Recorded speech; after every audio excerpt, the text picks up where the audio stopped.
নম্বর যে তিনটি জিনিসকে আপনি সব থেকে বেশি ভালোবাসেন সেই তিনটি জিনিসের নাম একটু বলেন, আমরা আমাদের জীবনের সঙ্গে আমলটা করব। জোরে বলুন একটু আমিন। আল্লাহ নবী বললেন, আমার জীবনের সব থেকে ভালোবাসা হলো আমার জীবন অপেক্ষা প্রাণ অপেক্ষা আমি আমার আল্লাহকে সব থেকে বেশি ভালোবাসি। এই ভালোবাসার জায়গায় আর কোনো ভালোবাসা আমার কাছে স্থান পেতে পারে নাই। আমার জীবন অপেক্ষা প্রাণ অপেক্ষা আমি সব থেকে বেশি ভালোবাসি তাকে, যিনি আমাকে বানিয়েছেন, পয়গম্বরের দায়িত্ব দিয়ে জনকল্যাণমূলক কাজের দায়িত্ব আমাকে দিয়েছেন। আমি সে আল্লাহকে সব থেকে বেশি ভালোবাসি। সাহাবীরা বলে, ইয়া রাসূলুল্লাহ, দুই নম্বরের ভালোবাসা আপনি কি আপনার হৃদয়ে স্থান দিয়েছেন, যার উপরে আর কোনো ভালোবাসা স্থান পেতে পারেনি। আল্লাহর নবী বলছেন, সাহাবীরা, আমার দুই নম্বরের ভালোবাসা হলো পৃথিবীর অবাগা নারীদের চোখের পানি মোচন করে আমি রাসূল বড় পছন্দ করি। যে মেয়েরা বাপ ছাড়লো, মা ছাড়লো, ভাই বোন আপনজন ছেড়ে পরের ঘরের কাজ করতে দীর্ঘদিন চলে গেল, যেখানে বাপ থাকে না, মা থাকে না, ভাই বোন থাকে না, পরের ঘরে সংসার করতে যে মাঝে মাঝে তাদের উপর অত্যাচার উৎপীড়ন নির্যাতন করে পুরুষেরা, সেদিন তারা ফপিয়ে ফপিয়ে কাঁদে, তাদের চোখের পানি মোছনের কেউ থাকে না। ওই অবাগা নারীরা সংসার করতে যে মাঝে মাঝে পিটানি খায়, মারধর খায়, আর ওরা ফপিয়ে ফপিয়ে কাঁদি। আমি রাসূল অবাগা নারীদের চোখের পানি মোচন করতে বড় ভালোবাসি।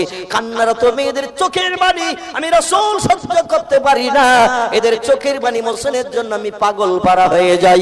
জোরে বলুন একটু সুবহানাল্লাহ।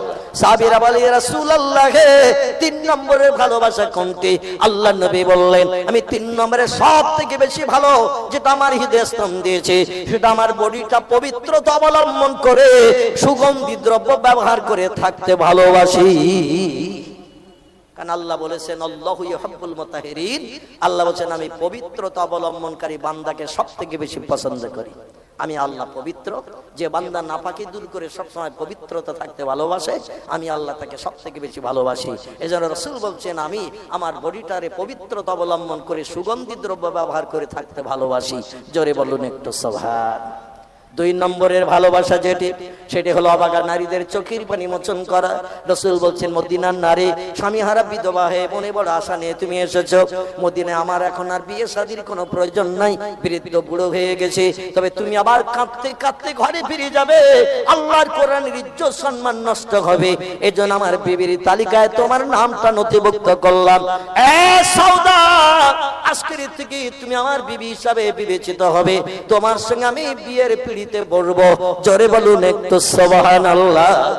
একসঙ্গে নবীজিকে মদিনায় 9টা করে মেয়ে সেবা যত্ন করেছেন।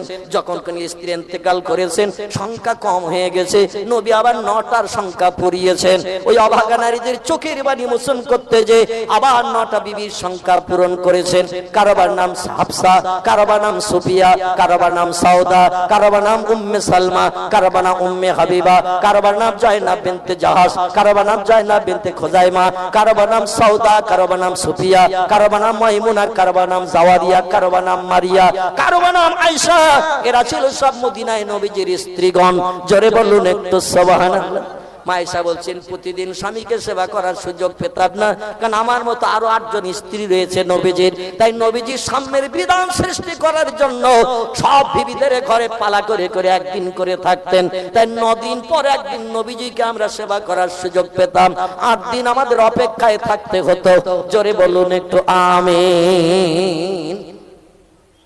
যিনি ছিলেন বুড়ি তিনিও একদিন পেতেন, আবার যিনি ছিলেন যুবতী কুমারী 16-17 বছরের মেয়ে, তিনিও স্বামীকে একদিন সেবা করার সুযোগ পেতেন।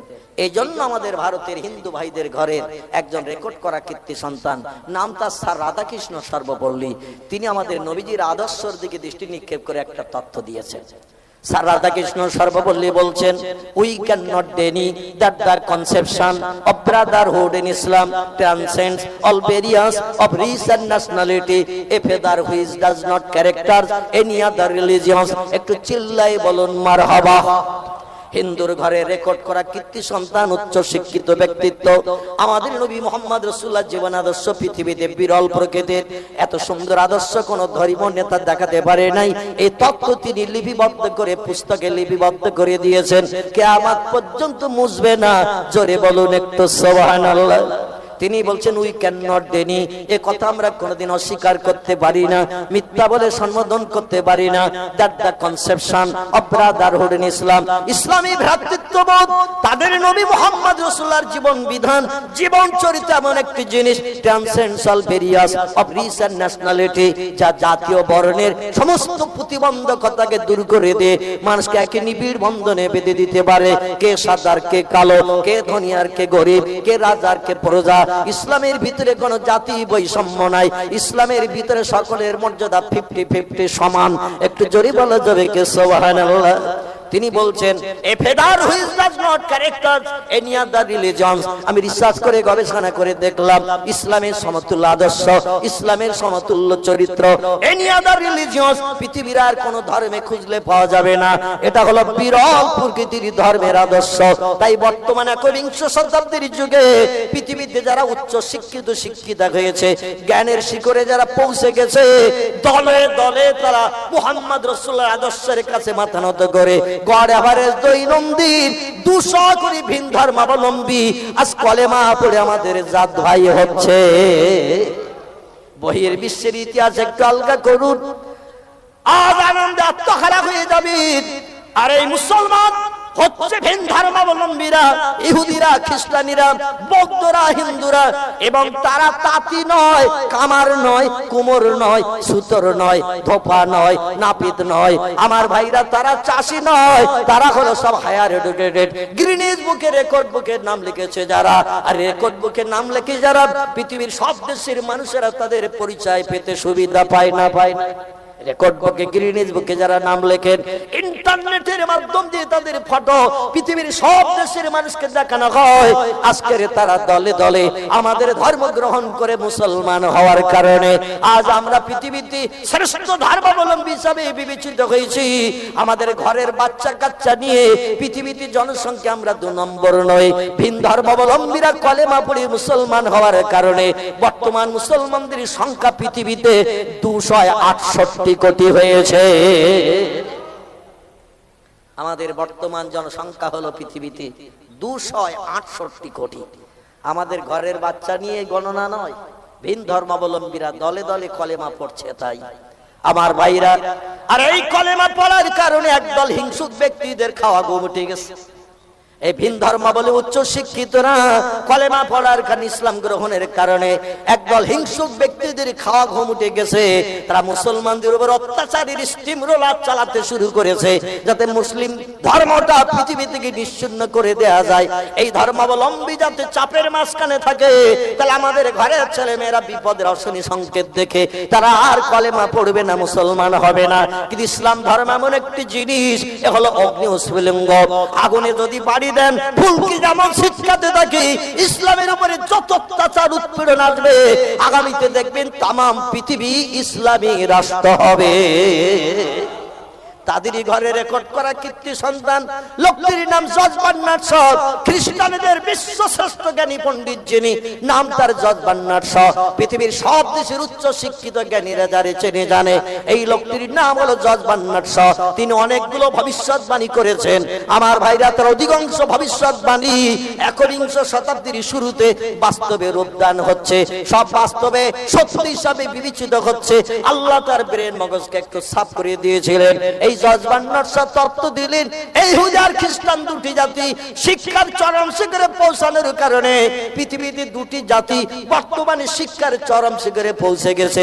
ওদের ভিতরে এখন একটাও মূর্খ খুঁজে পাওয়া যায় না।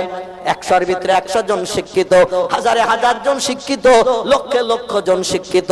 ইহুদি খ্রিস্টান দুটি জাতির ভিতরে এখন আর মূর্খ নাই বললেই চলে। এরা শিক্ষার চরম শিখরে পৌঁছানোর কারণে, উচ্চ শিক্ষিত হওয়ার কারণে তামাম বিশ্বকে মুঠার ভিতরে পুরি নিয়ে আর দাদাগিরি করতে, নেতৃত্ব করতে সুবিধা পেয়েছে। আজকের কলম কাগজ দেখলেও দেখতে পাবেন আফগানিস্তানে এক বোমা ছেড়ে দিয়েছে পাহাড়ের উপরে। আমার ভাইরা, 36 জনের মতো মানুষ মুসলমানদের প্রাণ নাশ করেছে। ওরা বলছে এরা হলো সন্ত্রাসবাদ, সন্ত্রাসবাদ রাখবো না, তাই মুসলমানদের উপরে বোমা নিক্ষেপ করেছে। কয়েকশো টন বোমা নিক্ষেপ করে মুসলমানদের প্রাণ নাশ করলো গতকাল। আজকের পত্রিকায় ফটোগ্রাফ করে দিয়েছে। পৃথিবীর কোন ধর্মাবলম্বীদের মারে না তারা, এরা মারে শুধু মুসলমানদের। কারণ হলো মুসলমানের একদিন তামাম বিশ্বকে একসঙ্গে করে রাষ্ট্র পরিচালনা করে দেখাবে, এটাই তাদের ঘরের উচ্চ শিক্ষিত জ্ঞানী পণ্ডিত তথ্য দিয়েছে। জজ বার্নার্ড শো বলছেন, ওই ইহুদি আর খ্রিস্টান দুটি জাতি বর্তমানে শিক্ষার চরম শিখরে পৌঁছানোর কারণে আর তাম বিশ্বকে মুঠার ভিতরে পুরিয়ে নিয়েছো, দাদাগিরি করছো, নেতৃত্ব করছো, কিন্তু সামনে এমন একটা দিন আসছে যেদিন তোমাদের দাদাগিরি আর চলবে না, চলবে না। তোমাদের ছেলে মেয়েরা দলে দলে একটি নতুন ধর্ম গ্রহণ করবে, সেই ধর্মটির নাম হবে ইসলাম। নারে তাকবীর। জজ বার্নার্ড শোকে জিজ্ঞাসাবাদ করা হলো, আমাদের ছেলে মেয়েরা উচ্চ শিক্ষিত শিক্ষিত হওয়ার কারণে ধর্ম পরিত্যাগ করে এখানে ইসলাম গ্রহণ করবে। তিনি বললেন, যেদিন দেশের মানুষ শিক্ষার চরম শিখরে পৌঁছেছে, কোনটা ন্যায় কোনটা অন্যায়, কোনটা ভালো কোনটা মন্দ, কোনটা সত্য কোনটা মিথ্যা, তোমাদের ঘরের ছেলে মেয়েরা জ্ঞান অর্জন করে যেদিন যাচাই করতে শিখবে, সেদিন দলে দলে কলেমার আদর্শের কাছে মাথা নত করে ইসলাম গ্রহণ করে মুসলমান হতে থাকবে। এই ইহুদি আর খ্রিস্টান দুটি জাতি শোনো, তোমরা বর্তমান যুক্তরাষ্ট্র আমেরিকা আর ব্রিটেন ইংল্যান্ড এই দুটি দেশ তাম বিশ্বকে আজ নেতৃত্ব দিচ্ছ, কিন্তু আমি একটা তথ্য দিচ্ছি শোনো। England in particular and the rest of the Western world in general are bound to embrace Islam. জজ বার্নার্ড শো তথ্য দিয়েছেন তিনি বলছেন, সামনে এমন একটা দিন আসছে ব্রিটেনের রাজসিংহাসনে যদি কোনো ধর্মের পতাকা উঠতে দেখো, মুসলমানদের কলেমার পতাকা উঠতে দেখবে। সামনে এমন একটা দিন আসছে সেদিন ব্রিটেনের রাজসিংহাসনে যদি কোনো ধর্মের পতাকা উঠতে দেখো, সেদিন মুসলমানদের কলেমার পতাকা উঠতে দেখবে। কারণ এই দেশের ছেলে মেয়েরা শিক্ষার চরম শিখরে যখন পৌঁছে যাবে, সেদিন তারা দলে দলে কলেমা পড়ে মুসলমান হতে থাকবে।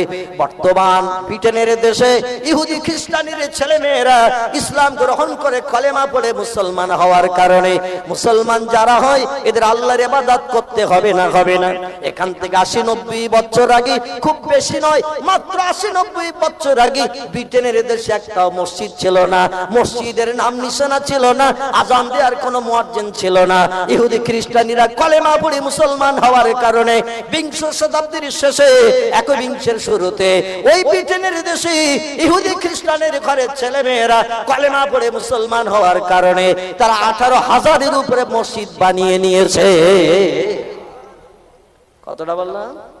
18,000-এর উপরে মসজিদ বানিয়ে ফেলেছে ব্রিটেন ইংল্যান্ডের দেশে, যেখানে একটা মসজিদও ছিল না, মুয়াজ্জিনের নাম নিশানা ছিল না, আল্লাহর ইবাদতের কোনো জায়গা ছিল না।